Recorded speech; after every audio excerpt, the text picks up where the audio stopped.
Good evening. As some of you may know, today marks the 71st anniversary of Pearl Harbor, the horrifying day that caused the United States to enter World War II. We have Paynter on the story.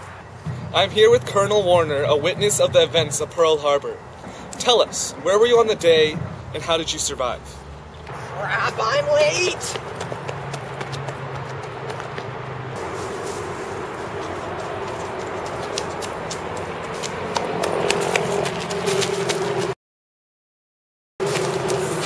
Where were you on the day at Pearl Harbor, and how did you survive the attack?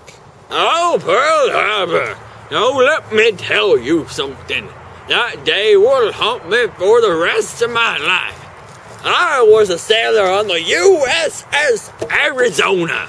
A mighty fine vessel she was, with an amazing punctual crew. Well, except for me. I overslept that day.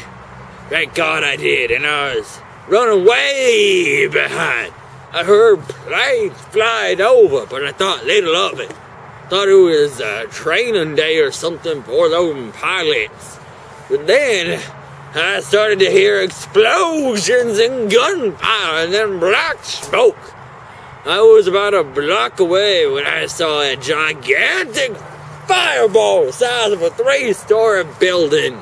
I stopped dead in my tracks. I knew the Japanese were planning an attack on the United States of America, but I would have never guessed they could have made it to Pearl Harbor. I fell to my knees in shock. I was abruptly yanked up by a local telling me to run for it. Save yourself. I'm sad to say I did that day. I wept for weeks over my fallen comrades and friends. After those grueling weeks, I was ready to fight back, to get my revenge. Those Japs would pay for what they did. Thank you, Mr. Warner, for braving your memories on that day. The day that will live in infamy, as FDR said. December 7th, 1941. A date which will live in infamy. The United States of America was suddenly and deliberately attacked by naval and air forces of the Empire of Japan.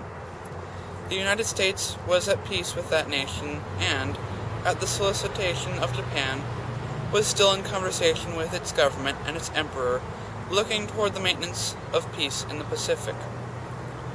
Indeed, 1 hour after Japanese air squadrons had commenced bombing in the American island of Oahu, the Japanese ambassador to the United States and his colleagues delivered to our Secretary of State a formal reply to a recent American message.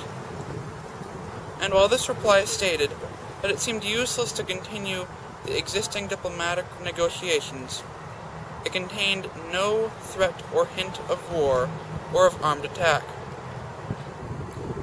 It will be recorded that the distance of Hawaii from Japan makes it obvious that the attack was deliberately planned many days or even weeks ago. During the intervening time, the Japanese government has deliberately sought to deceive the United States by false statements and expressions of hope for continued peace. The attack yesterday on Hawaiian Islands has caused severe damage to American naval and military forces. I regret to tell you that very many American lives have been lost. In addition, American ships have been reported torpedoed on the high seas between San Francisco and Honolulu. Japan, therefore, has undertaken a surprise offensive extending throughout the Pacific area. As Commander-in-Chief of the Army and Navy, I have directed that all measures be taken for our defense, but always will our whole nation remember the character of the onslaught against us. I believe that I interpret the will of the Congress and of the people when I assert that we will not only defend ourselves to the utmost, but we will make it very certain that this form of treachery shall never again endanger us. No matter how long it may take us to overcome this premeditated invasion, the American people in their righteous might will win through absolute victory. I ask that the Congress declare that since the unprovoked and dastardly attack by Japan on Sunday, December 7th, 1941, a state of war has existed between the United States and the Japanese Empire. Well, there you have it. 71 years ago, the day the sleeping giant was awoken. The day that changed the course of American history and brought us out of the Depression. Back to you, Mr. Rogers.